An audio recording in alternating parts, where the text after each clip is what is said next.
Ok. ¿Sí se ve bien la pantalla? ¿Todo bien? Todo bien. Sí. Bueno, entonces, bueno, mi nombre es Julio Lorda, como Ulises lo dijo, soy profesor aquí en la Facultad de Ciencias en Biología. Soy biólogo estudié biología de profesión, estudié biología en la Universidad de Guadalajara. Después trabajé de técnico en un laboratorio en el Smithsonian, en un laboratorio de invasiones marinas. Y luego hice mi doctorado en Ecología, Evolución y Biología Marina en la Universidad de California. Y desde que llegué a California, digamos, he estado trabajando en estas zonas costeras, mucho en esteros y lagunas costeras, y también en el intermareal rocoso y en los bosques de kelp, en los arrecifes rocosos de la zona. Entonces, digamos, tengo alrededor de, no sé, 15, 20 años de experiencia trabajando en esta parte del Pacífico. Entonces, o en ese periodo de tiempo he visto algunos cambios y algunos impactos sobre cambio climático a nivel local. Así como rápido, yo me acuerdo cuando estaba en la carrera hace 20 y tantos años, pues hablábamos de cambio climático y sobre todo hablábamos de las cosas que seguramente iban a suceder. Y en los últimos años estamos empezando a ver esas cosas que están sucediendo y están sucediendo relativamente rápido. Entonces, bueno, hoy les voy a platicar un poco sobre los impactos de cambio climático a nivel local. Bueno, lo que vamos a platicar es sobre todo algunos efectos de calentamiento en algunos ecosistemas marinos. También vamos a hablar un poquito sobre el incremento en el nivel del mar y el efecto que puede tener sobre alguno de estos ecosistemas costeros. Y al final vamos a hablar también un poquito sobre la desertificación. Si estuvieron ayer en la clase de Rodrigo o en la plática de Rodrigo, vieron un poco más sobre las causas de este calentamiento, sobre esta acidificación. Hoy voy a platicar un poquito más sobre el impacto que tienen estos factores y estos patrones sobre algunos ecosistemas. Entonces vamos a empezar con calentamiento.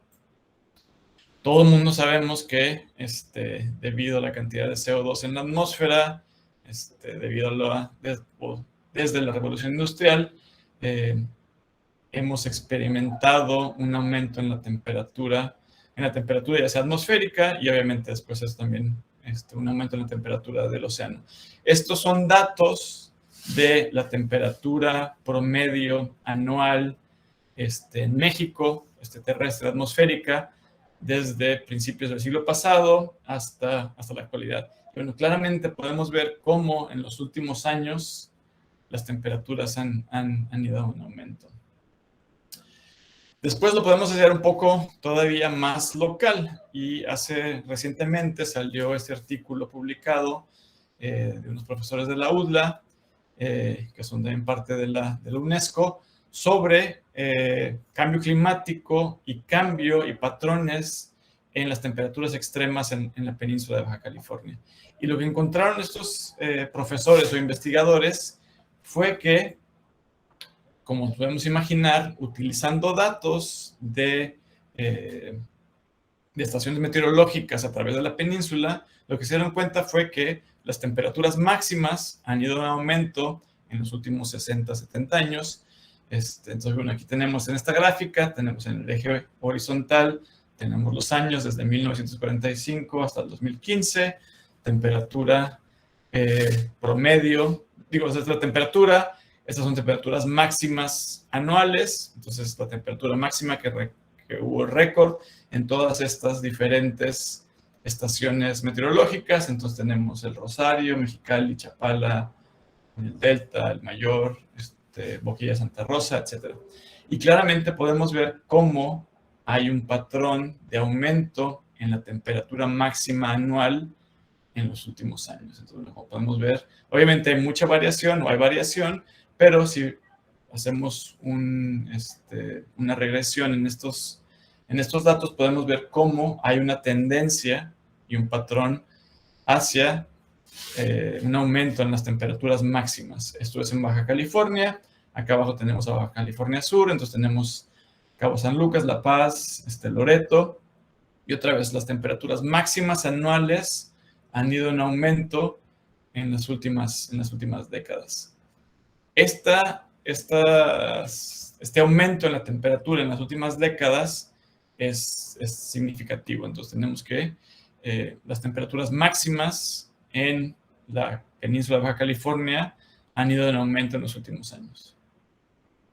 Y bueno, esto es simplemente un mapa de las estaciones meteorológicas que utilizaron en el estudio. Como podemos ver, hay una gran cantidad de estaciones meteorológicas que utilizaron, y todas las estaciones meteorológicas que están en rojo son en las que encontraron un aumento en la temperatura que es significativo estadísticamente. Entonces, prácticamente en la mayoría de las estaciones meteorológicas encontraron que en las últimas décadas ha habido un aumento en la temperatura máxima. Y esto, bueno, es simplemente las estaciones con un cálculo de qué tanto ha aumentado las temperaturas máximas anuales por década. Entonces tenemos que va desde alrededor de un grado centígrado hasta 0.2 centígrados por década. Entonces, bueno, lo que podemos, digamos, concluir con estos datos es que hay un aumento en la temperatura atmosférica de la península, en algunos casos hasta de un grado centígrado por década. Entonces sabemos que en algunas zonas las temperaturas máximas han aumentado alrededor de hasta 4 grados centígrados en las últimas 50, 70 años. Entonces, bueno, un poco la conclusión es que es evidente que en el análisis de estos investigadores es que las temperaturas máximas en la península de Baja California están aumentando significativamente. No les enseñé las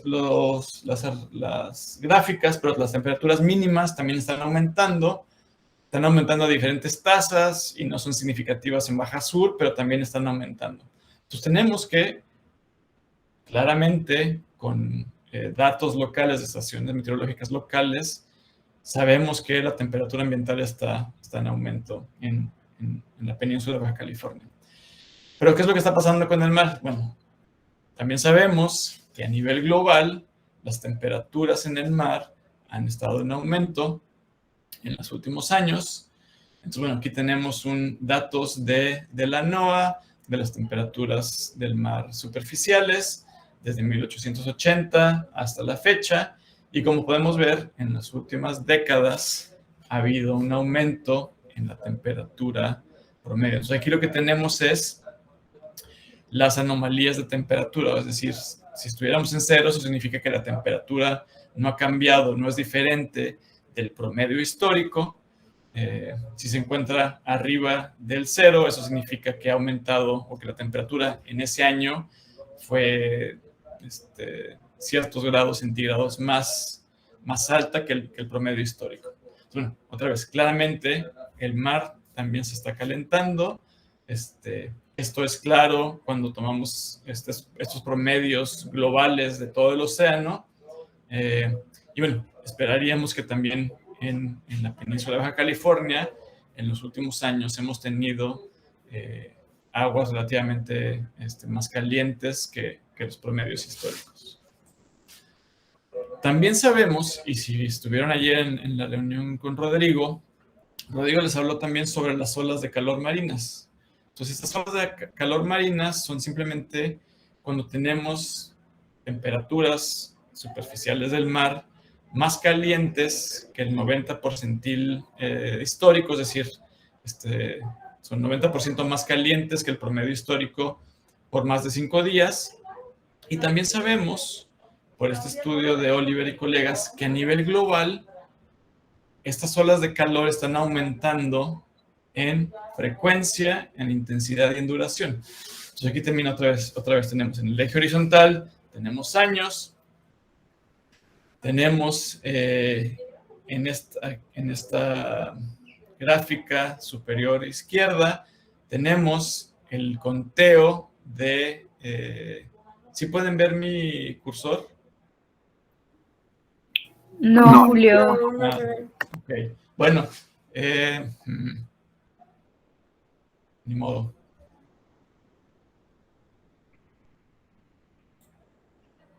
¿Ahora se ve? Sí. Ok. Sí, ya se ve. Entonces, aquí arriba, en la gráfica superior izquierda, lo que vemos es el conteo de olas de calor marinas a nivel global. Y como podemos ver, ha habido un aumento en el número de olas de calor a nivel global, también otra vez en los últimos años.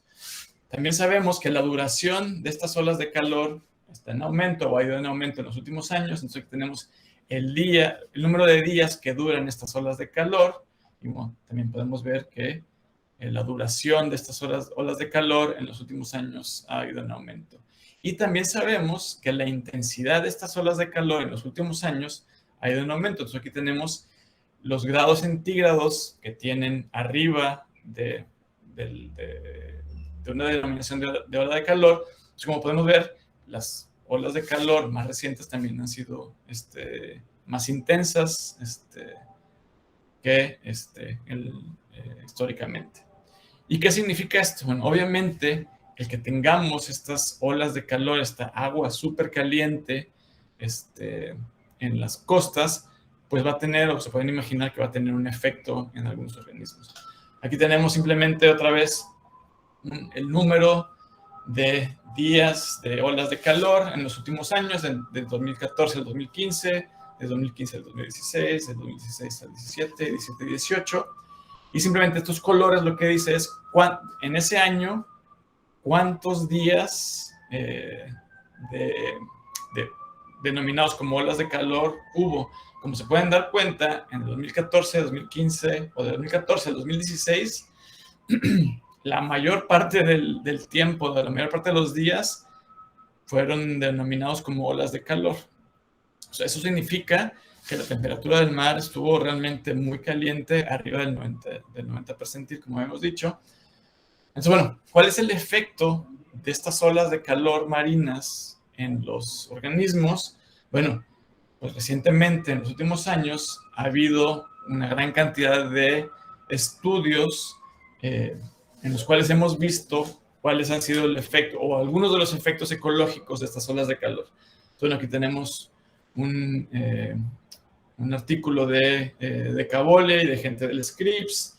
Después tenemos artículo sobre nudibranquios de gente en Santa Bárbara, también sobre nudibranquios. Después estudio de diferentes grupos taxonómicos en el sur de California y el efecto de estas olas de calor. Otro de Eric Sanford y de gente en California del Norte sobre el efecto de estas olas de calor en los organismos allá arriba. Y después tenemos un artículo en el que participé, en el que vimos el efecto de estas olas de calor en la distribución y en la abundancia de organismos marinos costeros debido a estas olas de calor desde el 2013 al 2018. Entonces tenemos, este es el número de especies que tuvieron o que sufrieron o que tuvieron un impacto debido a estas olas de calor reportado en cada uno de estos artículos. Entonces tenemos que al menos 165 especies respondieron a estas olas de calor desde el estado de Washington en Estados Unidos hasta Baja California Sur. Entonces ahora lo que les voy a enseñar son simplemente unos ejemplos de cómo algunas de estas especies respondieron a estas olas de calor.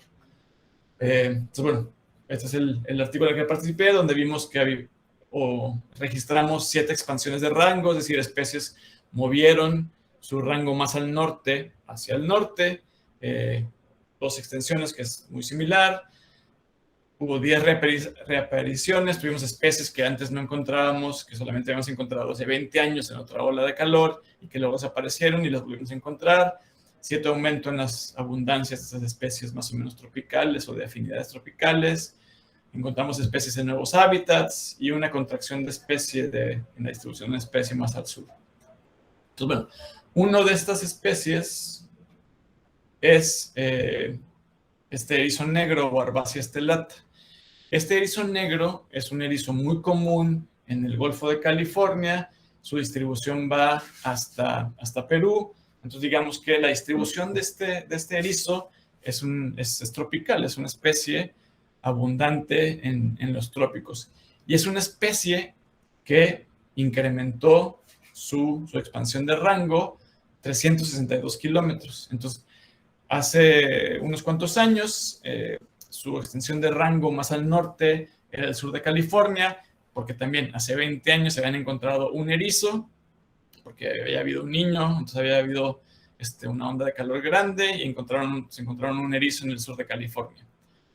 Bueno, recientemente, debido a estas olas de calor, se encontraron algunos de esos erizos hasta Monterrey. Entonces, el rango de distribución de esta especie subió 362 kilómetros.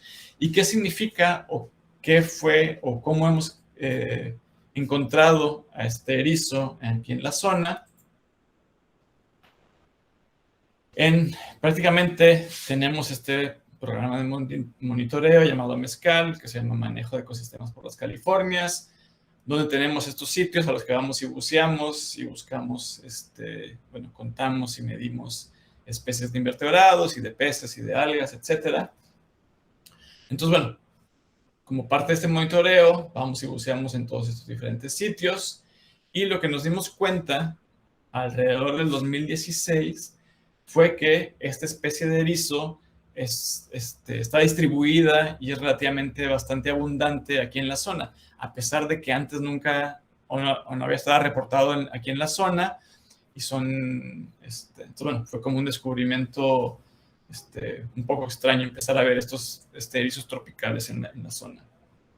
Entonces, bueno, esta es una fotografía, está un poco al revés. Esta línea amarilla que se ve aquí es un transecto. Creo que esos son erizos en la laguna de Guerrero Negro. Y también encontramos estos erizos en el estero de Punta Banda. Entonces, como les decía, yo tengo más o menos trabajando 15, 20 años en las lagunas costeras y esteros de California y de Baja California, y nunca me había tocado ver erizos dentro de estos esteros. Entonces encontramos, y eran relativamente abundantes esos erizos aquí en el estero de Punta Banda y en Guerrero Negro. También sabemos o hemos visto que son relativamente abundantes en la Bahía de Todos Santos. Y estas abundancias o densidades que hemos encontrado son un orden de magnitud más abundantes que antes.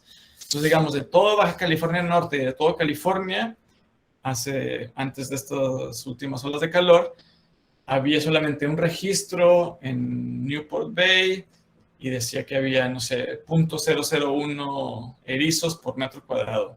Y lo que nos hemos estado encontrando ahora es que la densidad de estos erizos puede llegar a ser hasta de 0.1 o un erizo por metro cuadrado. Entonces, su abundancia es un orden de magnitud, al menos un orden de magnitud más alto de lo que habíamos encontrado históricamente. Los erizos son como súper importantes porque son herbívoros, comen muchísimas algas y pueden crear estas planicies de erizos. Entonces, bueno, este es un ejemplo importante de tropicalización. ¿Y a qué me refiero con tropicalización? Bueno, pues son estas especies tropicales que, debido a cambio climático y a calentamiento global, estas especies aumentan su rango de distribución hacia los polos. Las zonas que antes eran más frías para estas especies poder vivir en esas zonas, ahora, debido a cambio climático y calentamiento global, son menos frías y estas especies pueden vivir en esas zonas. Entonces, bueno, aquí tenemos datos de los diferentes erizos que habitan o que encontramos en la Bahía de Todos Santos, en Tres Cemes, en Campo Kennedy, Isla Todos Santos, aquí en Playitas y en San Miguel.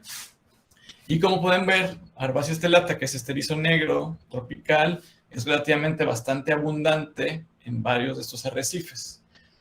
Otras de las especies interesantes son estos Centrostephanus coronatus y Litequinus pictus.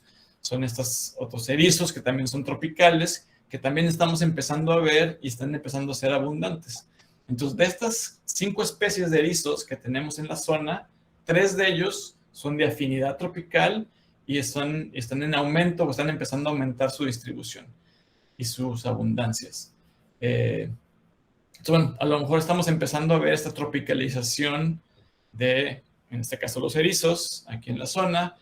Datos más recientes de hace un par de semanas que un grupo de estudiantes y de investigadores de mezcal fueron a buscar a las Islas Coronado, y otra vez lo que se encontraron fue que aquí tenemos en el eje horizontal, tenemos las diferentes especies de invertebrados, macroinvertebrados que encontraron en los buceos. En el eje vertical tenemos la densidad, número de organismos por metro cuadrado, los promedios. Y lo que se dieron cuenta fue que este erizo con espinas largas que se llama Centrostephanus coronatus, este pequeño erizo que es el erizo blanco que se llama Litequinus anamesus, y este erizo negro, Herbacea stellata, son 3 de las 5 especies más abundantes que encontramos en las Islas Coronado. Las Islas Coronado son las que están enfrente de Tijuana. Entonces, bueno, otra vez, 3 de las 5 especies más abundantes en estas Islas Coronado son 3 especies tropicales o de afinidad tropical. Entonces, también podemos decir otra vez que estamos empezando a ver la tropicalización, al menos de los erizos, en las Islas Coronado. Lo cual es como interesante y muy interesante ecológicamente, porque también, como si vieron la clase de ayer o la charla de ayer de Rodrigo, pues va a haber ganadores y perdedores debido al calentamiento global o a cambio climático.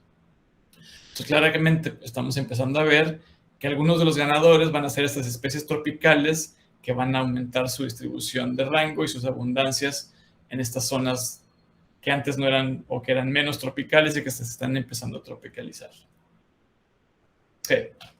Otro ejemplo son estos cangrejos. Entonces tenemos, estos cangrejos normalmente habitan en las lagunas costeras. Tenemos Calinectis arcuatus, que es una jaiba. Son estos cangrejos nadadores. Otra vez tienen una distribución tropical. Entonces aquí tenemos el mapa de una parte de Norteamérica. Estas jaivas se distribuyen otra vez del sur de California hasta Perú. Tenemos estos cangrejos más pequeños, Hemigraphus oregonensis, el cangrejo amarillo, que es una especie más templada. Digamos que su distribución va desde Alaska hasta alrededor de San Quintín. ¿Y qué es lo que hemos visto en estas dos especies en los últimos años? Tenemos aquí datos del 2012 al 2017.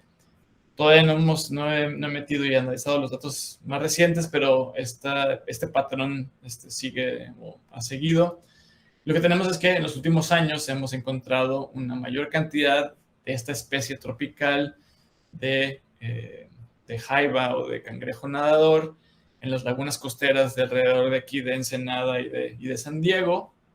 Entonces tenemos un aumento en la abundancia de esta especie tropical y tenemos una disminución en la abundancia del cangrejo que es más templado, de aguas más frías, y claramente ha habido una disminución en su abundancia en los últimos años.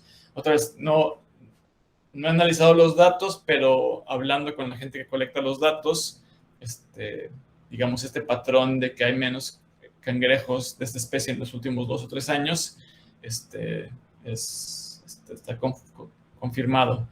Entonces, bueno, tenemos, otra vez, hay un ejemplo de estas especies de aguas frías van a empezar a sufrir porque el agua se está calentando y tenemos aguas marinas más calientes y olas de calor que son más intensas, que duran más tiempo, y que son más frecuentes. Entonces, estas especies que están en su rango más al sur, van a estresarse y es muy probable que su distribución vaya a disminuir eventualmente conforme va pasando el tiempo. Entonces, bueno, lo que estamos viendo es un cambio en las comunidades de las especies en la zona, con estas especies tropicales haciéndose más abundantes. Otro ejemplo, que son así como también interesantes, son estos cangrejos violinistas. Entonces tenemos este ejemplo de Uca princeps, que es uno de los cangrejos violinistas más grandes aquí en la zona. Expandió su rango de distribución hasta el sur de California. Antes solamente lo encontrábamos en Bahía San Quintín. El profesor Ernesto Campos, que se acaba de jubilar, que era, estudiaba crustáceos. Creo que los había visto hace algunos años aquí en Estero Punta Banda, pero recientemente se los encontraron en Bolsa Chica, que es un estero justo al sur de Los Ángeles. Entonces tenemos que este cangrejo expandió su distribución de rango hacia el norte. Y bueno, también los encontramos aquí en el estero de Punta Banda, en el estero del Río Tijuana, en los últimos años. Y bueno, es interesante y chistoso porque normalmente la especie de cangrejo violinista que teníamos aquí en la zona era este pequeño cangrejo Leptuca crenulata, que es un cangrejo violinista chiquitito, más o menos de ese tamaño. Y ahora estamos empezando a ver estos cangrejos violinistas que son más o menos de ese tamaño. Entonces aquí tenemos esta especie tropical y esta especie más templada. Y bueno, obviamente es para los que les gusta jugar en el lodo y andar buscando animales en el lodo, pues empezar a ver estos cangrejos violinistas fue como impresionante. Y obviamente se pueden imaginar que los efectos que tiene en el sistema, en el ecosistema, este cangrejo mucho más grande, pues va a ser diferente. Otro ejemplo, este pequeño pez, este goby de cola larga, también otra vez no lo habíamos encontrado, no se había encontrado en monitoreos desde los 80s. Después en el 97-98 tuvimos un evento del Niño, que son prácticamente como una ola de calor masiva. Empezaron a encontrar estos peces que también son otra vez tropicales, y otra vez en los últimos años hemos encontrado a estos peces en estas lagunas costeras. Entonces tenemos que estos gobies, estos peces están aumentando su distribución y aumentando su abundancia en la parte más norte de su distribución. Y obviamente esto también va a tener efectos secundarios en la cadena trófica y en la comunidad de peces y de invertebrados en estas lagunas costeras. Okay. Otro ejemplo que a lo mejor es como un efecto indirecto, esta es una fotografía de la parte de arriba del dosel de un bosque de macroalgas, de macrocystis, de kelp. Cuando hay una gran cantidad de estas macroalgas, pues tapizan, digamos, el océano, y es así como se ve desde una lancha. La parte de abajo es como se ven en algunas ocasiones debajo del agua. Y bueno, como podemos ver, son prácticamente estos bosques submarinos que obviamente son comida para muchísimos organismos, como erizos, como abulones, que son pesquerías importantes en la península. Son hábitat para langostas, que también son importantes en las pesquerías en Baja California, y para muchísimos peces. Pueden secuestrar carbono o capturar carbono de la atmósfera. Entonces hay una gran cantidad de servicios ecosistémicos que tienen estos bosques de macroalgas. ¿Qué es lo que pasó debido a este calentamiento global? Normalmente Macrocystis es una especie templada, que le gustan las aguas frías, con muchos nutrientes. Entonces, ¿qué es lo que pasa cuando el agua se calienta arriba de los 20 y tantos grados? Bueno, estas algas empiezan a morir, y lo que tenemos es una zona en el mar donde no vemos ese dosel de macroalgas. ¿Qué es lo que pasa? Bueno, pues más luz va a llegar hasta el fondo del mar, y esto lo van a aprovechar algunas especies invasoras, como esta especie de sargazo, otra especie de alga que tenemos aquí en la zona que se llama Undaria. Estas son especies asiáticas de Japón, que en algún momento fueron introducidas ya sea por el agua de lastre de barcos, o alguien las introdujo para dar de comer a bulones o erizos. Pero bueno, tenemos estas especies invasoras que aprovechan estas condiciones con más luz, porque no hay macrocystis, y se vuelven súper abundantes. Entonces tenemos que en los últimos años hemos encontrado una mayor cantidad de estas especies invasoras, y sus abundancias han aumentado debido a la falta de esta especie de macrocystis nativa que crea estos doseles y estos bosques submarinos. ¿Y por qué es importante esto? Bueno, aquí tenemos una fotografía de este sargazo aquí en la isla de Todos Santos. una isla de Sargassum y de la otra especie de invasora, Undaria pinnatifida. Entonces desaparece el bosque de Macrocystis, de la alga nativa, y tenemos este bosque que no es tan grande y no tiene un dosel tan grande de estas especies invasoras.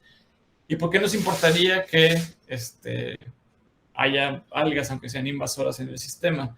Bueno, lo que pasa es que, como estas especies son invasoras, las especies que comen Macrocystis o que comen algas, a lo mejor no están acostumbradas a comer estas algas. Entonces, lo que hicimos fue experimentos. Al ver que había muchísimas de estas algas invasoras, pues dijimos, vamos a ver qué es lo que pasa o si tienen un efecto a los herbívoros. Entonces tenemos la distribución de estas especies, Macrocystis pirífera es el kelp gigante que crea estos bosques submarinos, las dos especies invasoras, y esta vez esta es ensenada, y estas son zonas en las que vamos a bucear y hacemos monitoreos, y donde hemos encontrado. Entonces hay zonas en que encontramos a las 3, hay zonas en las que solamente encontramos Macrocystis, etc.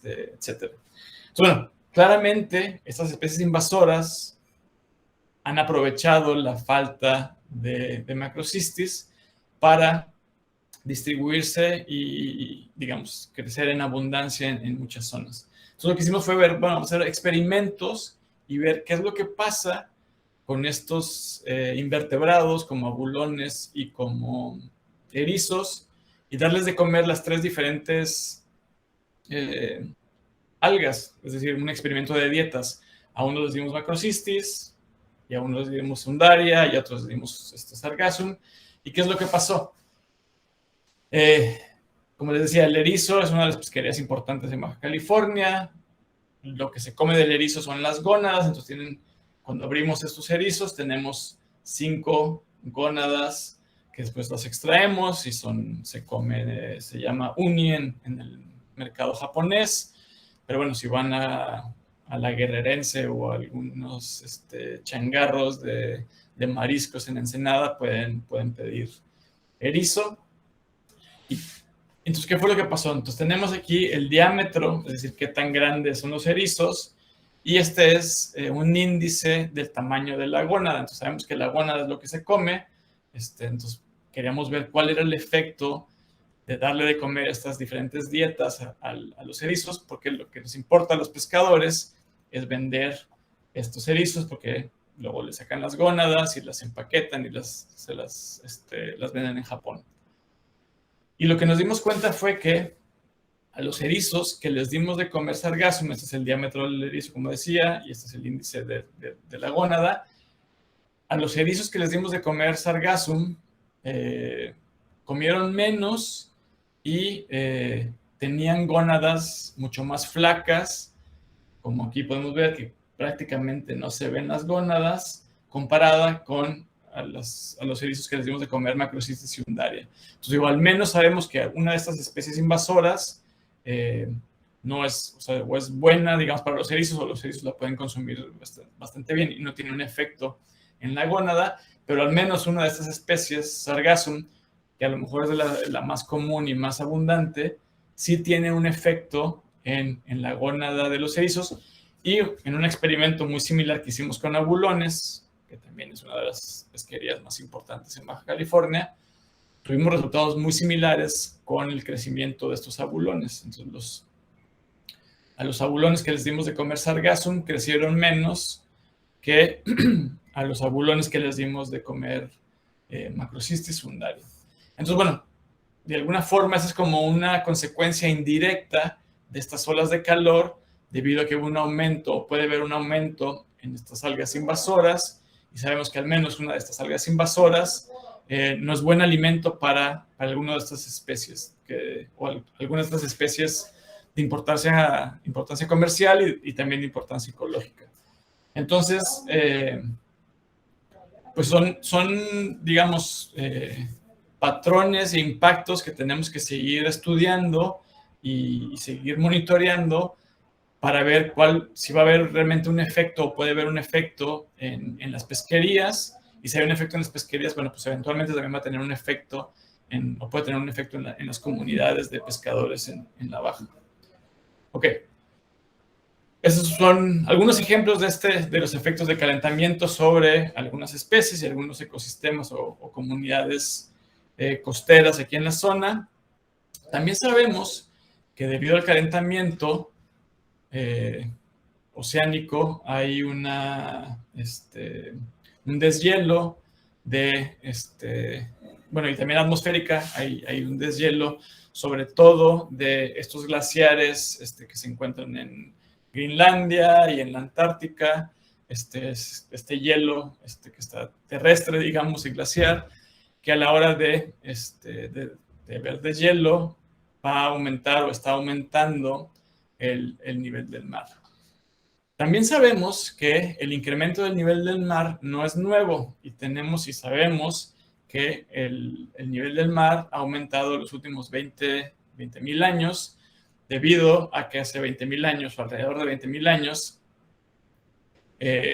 o que estamos en una etapa interglaciar, es decir, hace 20,000 años o alrededor de 20,000 años había glaciares prácticamente en todo Norteamérica, o una gran parte de Norteamérica. La parte de Norteamérica toda se encontraba bajo hielo. Conforme ha habido un aumento en la temperatura, ese hielo se ha descongelado y se convierte en agua, y ha habido un aumento en el nivel del mar. Sabemos que hace 20 millones de años el nivel del mar estaba alrededor de 100 metros más bajo, y conforme ha habido estos deshielos, ha habido un aumento en el nivel del mar. Obviamente, en estos últimos 2 siglos, este aumento en el nivel del mar no ha sido tan elevado como al principio, cuando había estos deshielos súper grandes. Pero sabemos que si continuamos utilizando estos hidrocarburos fósiles y produciendo CO2 en la atmósfera, y sigue habiendo un aumento en la temperatura, pues va a seguir habiendo deshielos de estos glaciares, y puede haber un aumento en la tasa, o va a haber un aumento en la tasa del incremento del nivel del mar. Okay. Estas son predicciones del incremento del nivel del mar, de acuerdo a la IPCC, dependiendo de estos escenarios de producción de CO2 en la atmósfera. Entonces, bueno, si somos muy buenos y empezamos a utilizar energías renovables como viento, energía solar, y dejamos de quemar hidrocarburos para producir energía, vamos a terminar en esta línea en azul. Entonces aquí tenemos otra vez tiempo de 1900 hasta 2300. Nos encontramos más o menos aquí. Entonces tenemos, dependiendo de cuál futuro energético escogemos, pues podemos en 100 años tener un aumento alrededor de 0.5 a 1 metro en el nivel del mar. Ese es el mejor escenario posible. En 80 años vamos a tener un aumento de 0.5 a 1 metro de nivel del mar. Pero si seguimos quemando hidrocarburos y no hay un cambio global energético a las energías limpias y no renovables, pues podríamos tener un aumento de hasta 1.5 metros en el nivel del mar. Y bueno, obviamente conforme aumente el tiempo, pues este nivel del mar va a ir aumentando. ¿Y esto qué significa? Bueno, pues se pueden imaginar que el aumento en el nivel del mar va a tener un efecto sobre las especies y las comunidades que viven en las costas. La NOAA tiene esta forma de ver, o de ver ya sea videos o en fotografías, de ver cómo es que este nivel del mar se va a ver en las zonas costeras de Estados Unidos. Como vivimos tan cerca de Estados Unidos, les voy a enseñar cómo es que, o estos modelos de incremento en el nivel del mar, y cuál va a ser o cómo se va a ver en un futuro estas zonas del país. Entonces, bueno, aquí tenemos, este es el estero del río Tijuana, aquí está la garita de Chaparral, creo que le dicen, la de Tijuana. Aquí está playas de Tijuana. Esta es la frontera internacional entre Estados Unidos y México. Y bueno, esta es, digamos, las condiciones normales del nivel del mar. Entonces tenemos, bueno, es un estero que tiene una boca, entonces tenemos zonas que se inundan con la marea a través de todos los días. Y bueno, hay diferentes elevaciones. ¿Qué es lo que pasa cuando, o si aumentáramos el nivel del mar 0.3 metros? Pues empezáramos a ver que, al menos en el estero, va a haber zonas que se van a inundar mucho más seguidas. Vamos a empezar a tener inundaciones en la ciudad. Esta es una base militar de la naval. Y como pueden ver, algunas zonas en esta base militar y algunas zonas en la ciudad de Imperial Beach van a empezar a inundar. Entonces tenemos, esto fue 0.3 metros, después tenemos 0.6 metros, empieza a haber mucho más inundación en la zona, 0.9 metros. Entonces, digamos, estos dos serían como el mejor escenario que vamos a ver en 80 años. Entonces vamos a empezar a ver inundaciones en partes de esta ciudad y vamos a ver que el estero se va a inundar mucho más seguido y va a haber efectos en las comunidades de plantas y de animales que habitan estas zonas. Después, obviamente, podemos seguirle y vamos a 1.2 metros, a 1.5 metros, 1.8 metros, y empezamos a ver cómo ya más partes de la ciudad y, obviamente, del estero se van a empezar a inundar mucho más seguido.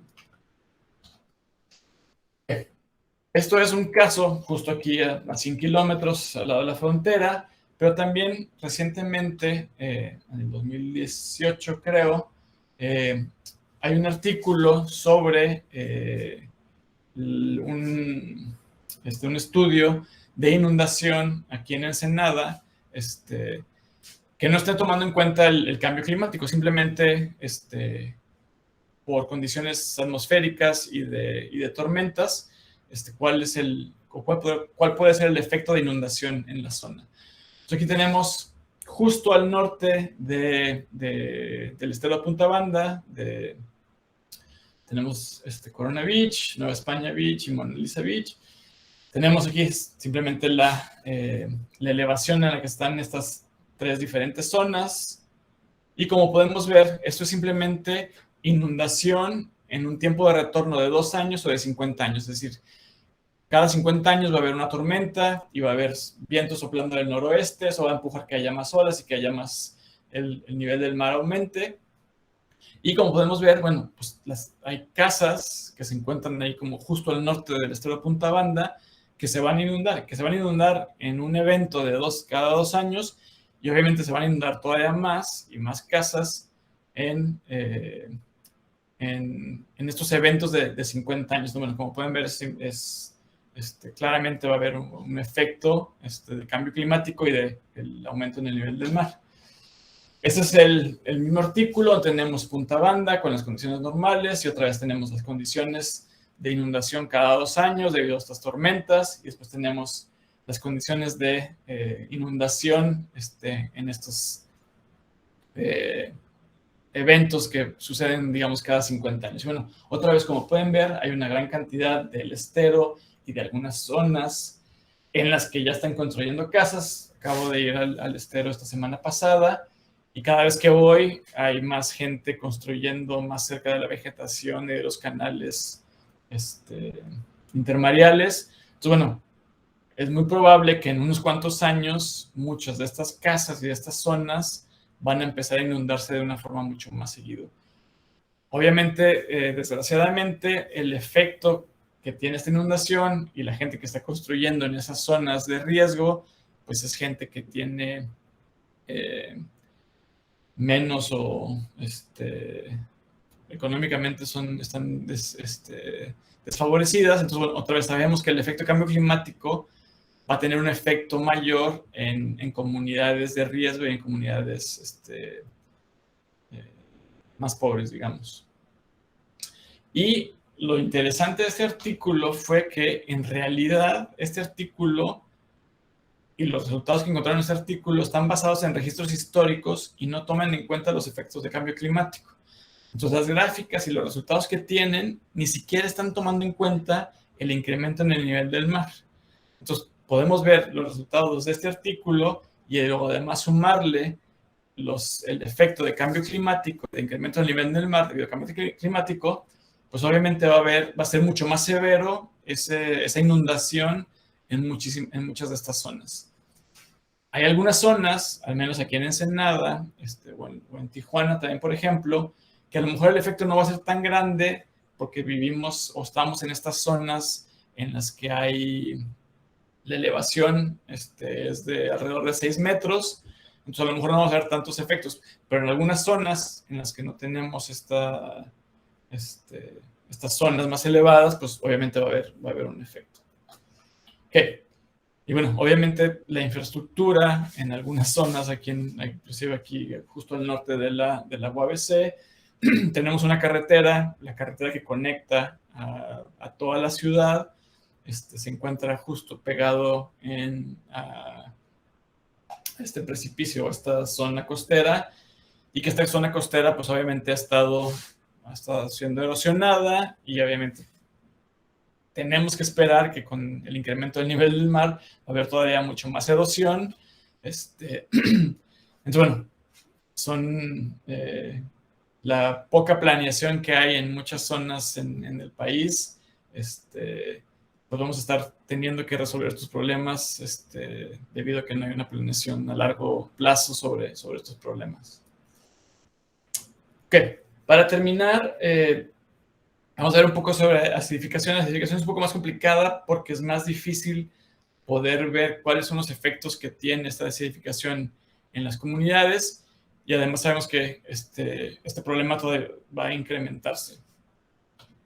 Bueno, este artículo también recientemente vieron cuáles eran los impactos en la química y en algunos organismos planctónicos. Planctónicos son estos pequeños organismos que viven flotando en el mar, sobre la acidificación del océano aquí en la parte norte de Norteamérica. Entonces, de Baja California también hasta Washington.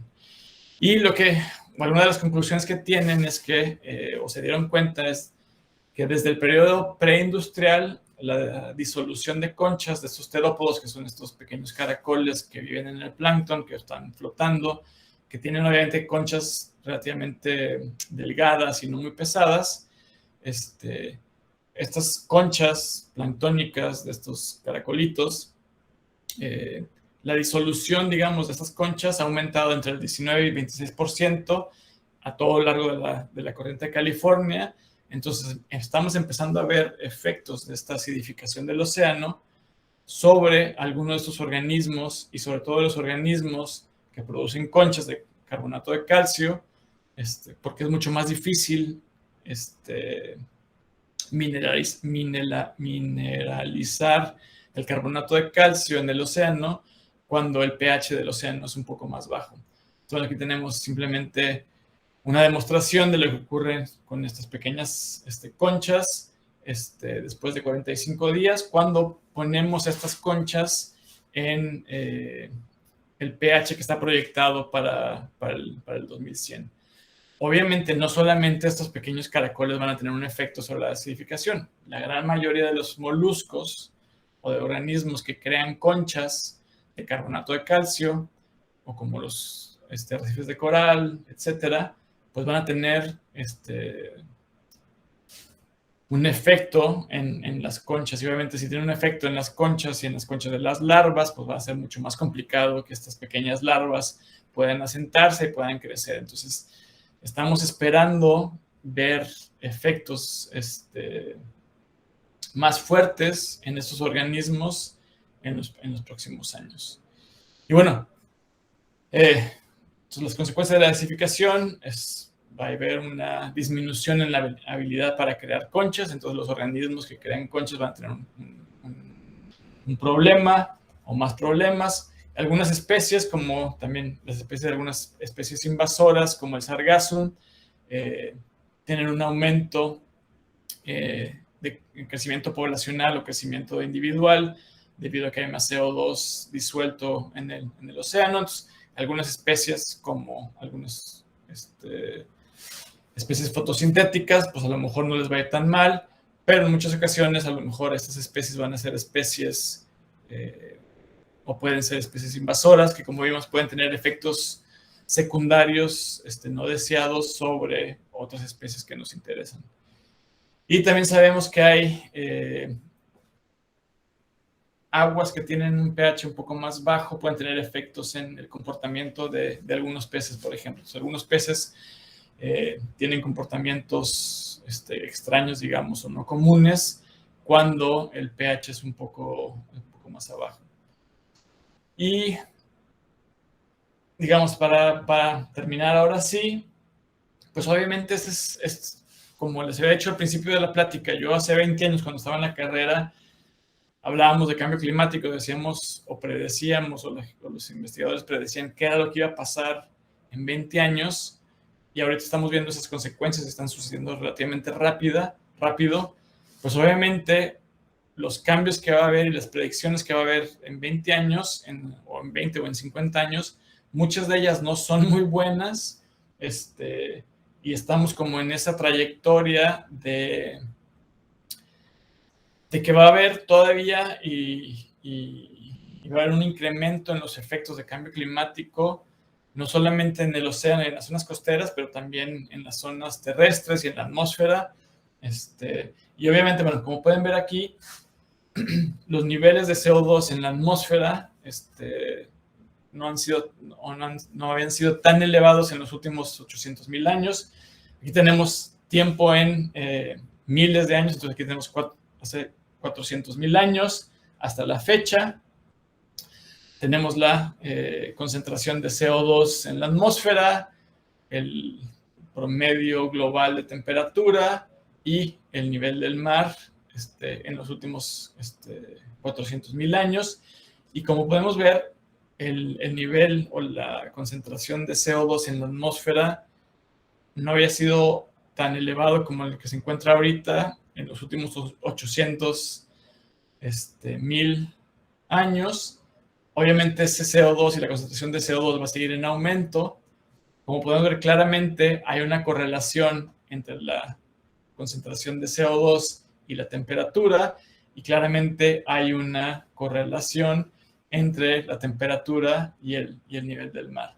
Entonces, el que sigamos aumentando esta concentración de CO2, pues obviamente va a tener un efecto en la temperatura, y obviamente esto va a tener un efecto en el nivel del mar.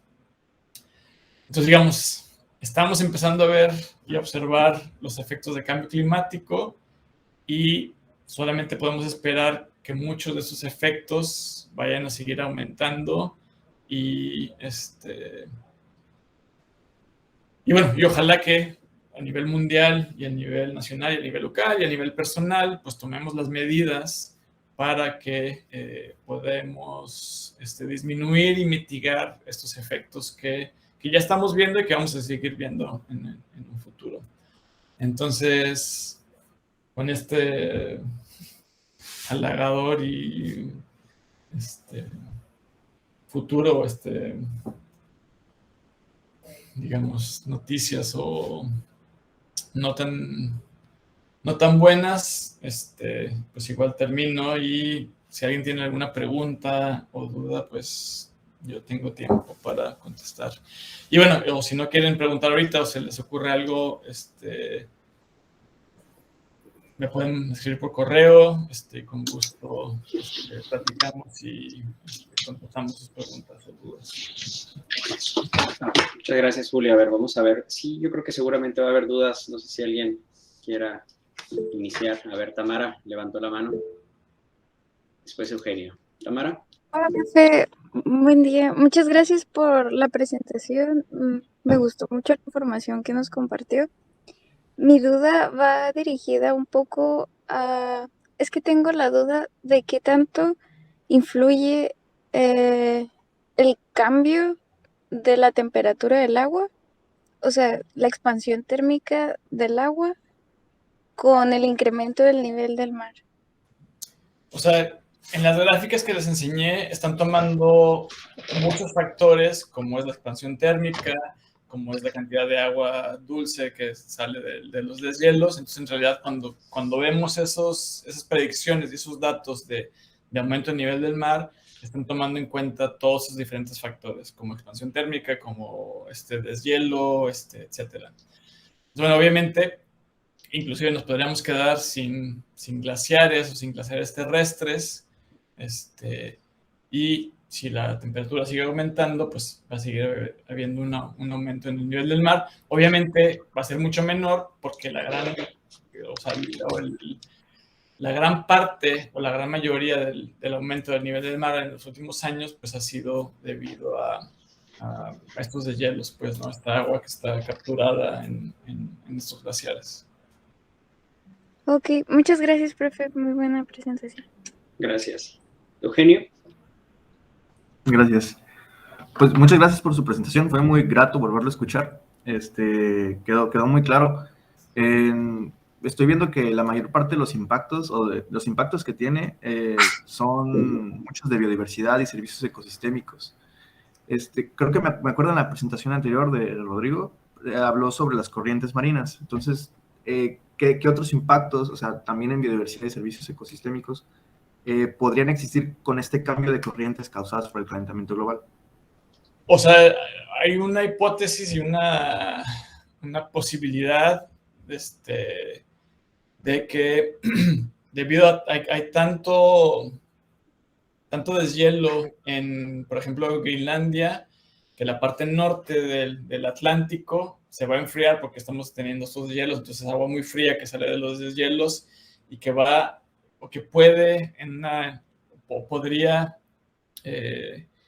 ya sea bloquear o mover el chorro del Golfo de México, que es esta corriente de agua caliente que va en el tropical, que choca contra, digamos, Cuba y se mete al Golfo de México y luego choca contra Florida y que alimenta a Europa. Entonces, Europa, digamos, es mucho más caliente que Norteamérica debido a esta agua caliente, pues, ¿no? Entonces, hay hipótesis y teorías que dicen que ese golfo o ese chorro del golfo se podría eliminar, lo cual tendría un efecto así como de pequeñas glaciaciones en toda Norteamérica. Entonces entraríamos en estos periodos otra vez de glaciares en Norteamérica. Entonces, digamos, es como eventualmente estamos empezando a no llamar o a no referirnos a cambio climático como calentamiento global, sino como caos climático global, porque es probable y que lleguemos a estos sistemas atmosféricos y de corrientes marinas que podrían ser muy extrañas y tener como estos cambios un poco caóticos en los sistemas. Entonces, digo, obviamente no ha sucedido, a lo mejor no sucede, pero no sabemos, pero son posibilidades. Entonces, tampoco sabemos muy bien exactamente cuál va a ser el efecto sobre estas corrientes marinas, porque, pues obviamente porque nunca habíamos tenido las condiciones que nos encontramos actualmente. Entonces,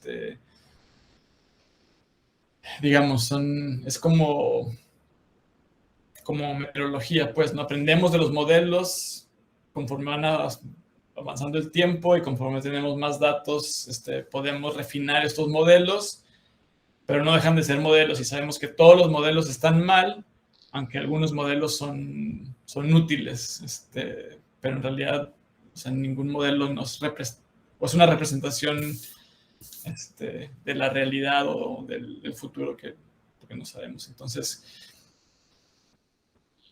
no sé si contesté tu pregunta. Sí. Bueno, pues hizo referencia a lo que había comentado ya también Rodrigo. Me refería más como a nivel local, como, o sea, el cambio de estas corrientes, como dices, o sea, es difícil predecir ese tipo de cambios, pero podría llevar a nivel regional como problemáticas como más cercanas con la comunidad. O sea, por ejemplo, cuando tenemos niños o cuando tenemos estas olas de calor, es muy probable que la corriente de California, que es esta corriente de agua fría que va por Alaska y que luego baja por todo el continente, y digamos que llega hasta baja, y es por eso que tenemos aquí en esta Ensenada, tenemos aguas relativamente frías comparadas, por ejemplo, con Florida, con esas zonas, o con el otro lado del Pacífico, es muy probable que si vamos a tener olas de calor más frecuentes y más intensas y por más tiempo, y el Niño va a ser mucho más fuerte y mucho más seguido, pues es probable que la corriente de California no sea tan fuerte. Eso, por ejemplo, favorece a que haya estas corrientes o contracorrientes que van del sur hacia el norte, lo cual va a incrementar que haya más como tropicalización todavía de la zona y que empecemos a encontrar todavía más especies tropicales, que es, digamos, a lo mejor va a tener efectos negativos en algunas comunidades, ya sea biológicas o comunidades costeras, porque, digamos, a lo mejor si ahora se va a acabar el abulón y se va a acabar los erizos, porque el agua está demasiado caliente, pero va a empezar a haber dorado y otras especies que se pueden pescar. Entonces, bueno, lo importante va a ser que las comunidades tengan la capacidad técnica, económica, de poder mitigar estos cambios y poder utilizar las nuevas especies que van a ser más abundantes. Lo cual obviamente no es sencillo, porque no es lo mismo tener una panga con la cual vas a bucear, que tiene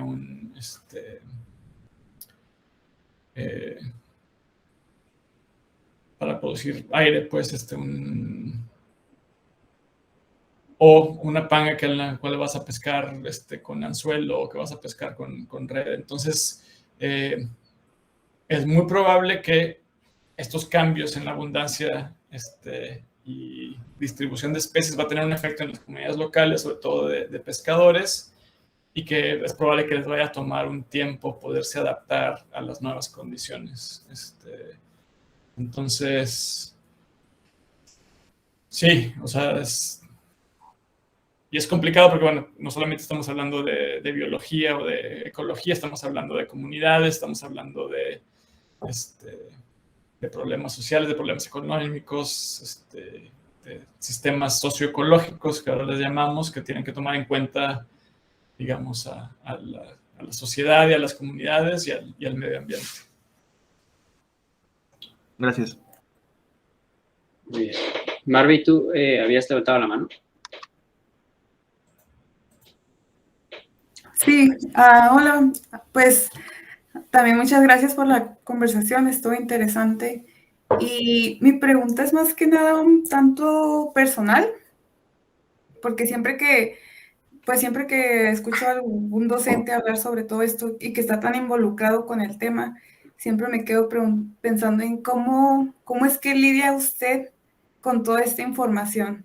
Y a lo que me refiero es más que nada en un aspecto un poco emocional, si se puede decir así, porque a mí me pasa mucho que a veces el panorama es tan, pues, desalentador y un poco negro, como queramos decirle, que caigo por mi bienestar mental, emocional, lo que sea, pues ignorar un poquito, ¿no? O sea, seguir haciendo mi parte, pero alejarme un poquito de las noticias o de todos los papers, o sea, siento que eso a veces hago yo, sobre todo después de este último año, y pues no sé, me gustaría escucharlo. No, o sea, en realidad es real, y hay ya unos estudios sobre como ese efecto que tiene esas noticias sobre degradación ambiental y sobre cambio climático, y cómo estos pueden tener un efecto en las personas. Yo creo que es algo que vamos a empezar a escuchar mucho más seguido. Muchas veces yo, digamos, trato de como desconectar las dos y de estudiar como y de fascinarme por las cosas que están pasando, y de, digamos, desde un punto de vista científico, tratar de entenderlas y de explicarlas. Y es como, aparte de mi preocupación sobre mis hijos y sobre el futuro del planeta y sobre las acciones que tengo que tomar, pero yo creo que están combinadas, y yo creo que está bien, y, o sea, hay que saber cómo lidiar con ellas, pero también yo creo que es importante, somos humanos y tenemos la necesidad de preocuparnos y de sentirnos mal sobre las malas noticias y sobre las malas predicciones que hay sobre el planeta, y, o sea, y no solo sobre el planeta, o sea, el cambio climático va a tener efectos negativos importantes en las sociedades, pues, ¿no? En la economía, a nivel mundial. Entonces, y obviamente normalmente los que van a sentir los efectos y los peores efectos pues, van a ser las zonas más pobres y desprotegidas en el planeta. Entonces,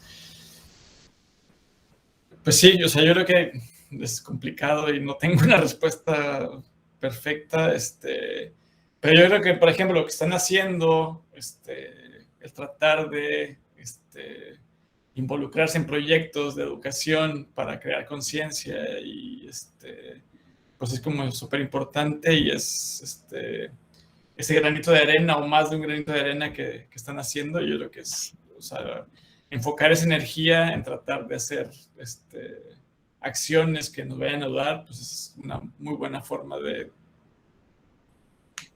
lidiar con eso, pues, ¿no? Muchas gracias. Que algún día Fernanda, que aquí nos está acompañando, que es una colega que está participando en el proyecto por parte de Litson, nos podría platicar un poquito de cómo se lidia con la ecoansiedad. Pero la acción es un elemento esencial, ponerse en acción. Sí, claro, o sea, la psicología ambiental pues tiene algunas, ¿cómo se podría decir? Pues alguna trayectoria, ¿verdad? Estudiando cuestiones que tienen que ver con conductas proambientales, con estas cuestiones que tienen que ver también, lo que comenta con la compañera, ¿no? Muchas veces vivimos con mucha, se conoce como perspectiva futuro o orientación al futuro, en lugar de estar orientados al presente. O sea, sí es importante orientarnos al futuro, porque obviamente pues el concepto mismo de sustentabilidad nos menciona esto de que satisfacer nuestras necesidades, pero sin comprometer las necesidades del futuro. Por eso es importante también que revisemos un poco estos conceptos, pero enfocados en la psicología ambiental, por ejemplo, lo que son conductas proambientales, las orientaciones temporales que están asociadas a ellas, las actitudes y creencias a favor del medio ambiente.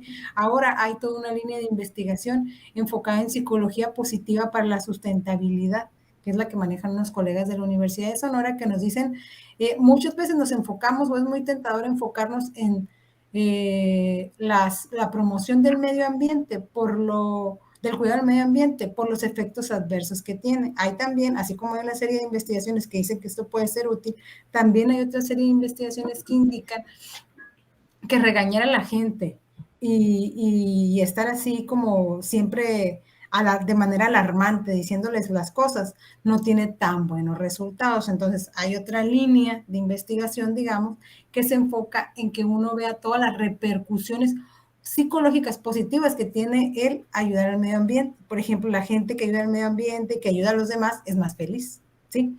Entonces tal vez sería cambiar un poquito el chip. Y les voy a compartir este texto de Psicología Positiva de la Sustentabilidad, que dice precisamente eso. O sea, sí es cierto, hay un montón de consecuencias adversas de no cuidar el medio ambiente, pero ¿qué hay de todo lo bueno que nos puede traer? O sea, el chiste es promocionar todo lo bueno que nos puede traer, por ejemplo, restauración psicológica, bienestar, felicidad, que nos puede traer el cuidar al medio ambiente. Entonces, muchas veces cuando cambiamos el enfoque y nos enfocamos en lo bueno, pues puede ser una buena manera de responderle aquí a la compañera. No, les voy a compartir algunos textos de psicología ambiental, si me permiten. Podemos hacer una carpeta y podemos ir empezando a ver cómo podemos trabajar estas variables desde nuestro campo. Muchas gracias, Fernanda. Muchas gracias. Sí, no, está muy padre hacer ese repositorio. Pero, Ana, por ahí te dejé que terminamos contigo. Sí, hola, muchísimas gracias. Es para Eugenio. Eugenio, en el ámbito del turismo en Baja California, ahorita tenemos que se está por declarar a Baja California como la capital del senderismo.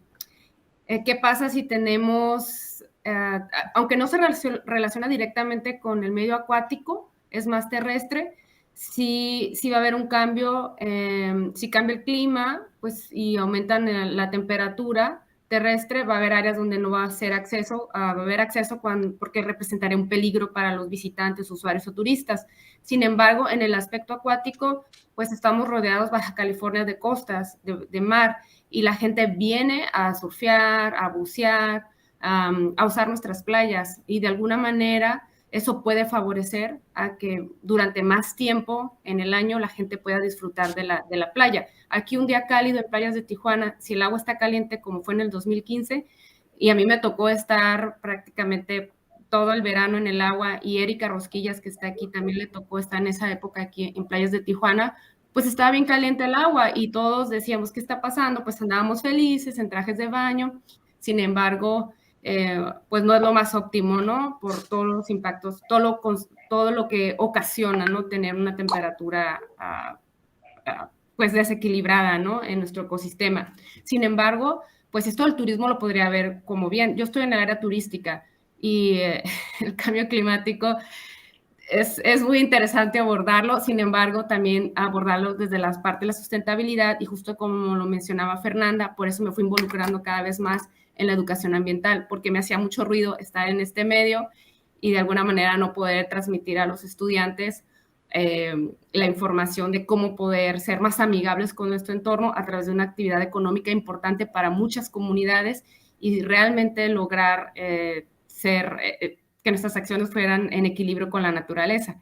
Entonces, en playas, por ejemplo, ahorita regresando a playas de Tijuana o Rosarito, si el agua está cálida, vas a tener a toda la gente en el mar. Y si tierra adentro también subió la temperatura, vas a tener a todas las personas en el mar. Entonces, sí,